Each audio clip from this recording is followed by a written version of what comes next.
There are some days I get swallowed up by my own problems, and like everybody else. And there are days that I despair. But I see how people have gotten through so much worse than I've had to deal with.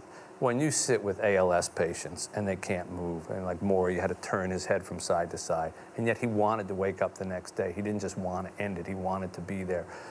When you talk to people who have survived wars or prison camps or things like that, and you say, how did you get up the next day? How did you keep, opening your eyes? Hope, because I thought maybe tomorrow something will happen. If people can get through those kind of circumstances, then how can my problems possibly be? You're in Haiti all the time now. Yeah. Doing a lot of work in Haiti. That's a good eye-opener, too. We got involved in an orphanage down there. You didn't just get involved, man. You run it. Well, we operate it now. I saw it after the earthquake, and late in 2010, we took over the daily operations of it. And I'll tell you, the most moving thing I do there, George, and there's a lot of different tasks, is I sit with the people who want to bring us their children.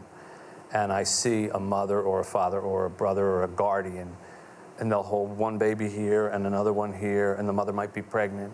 And they say, well, I can't feed them.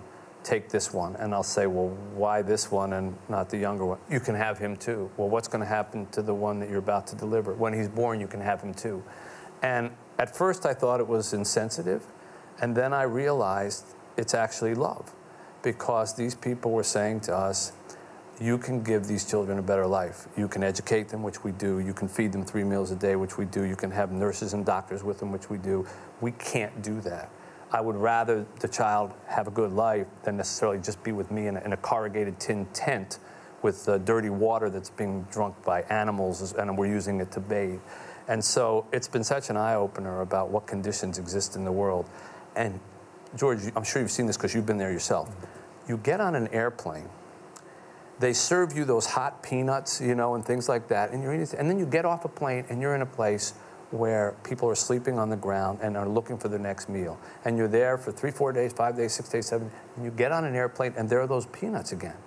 And I always say to myself, how can these two things exist in the world simultaneously? How can these two worlds exist? And part of the greatest challenge of my later years has been navigating through the worlds that I've been blessed to see and trying to keep some sense of perspective on it.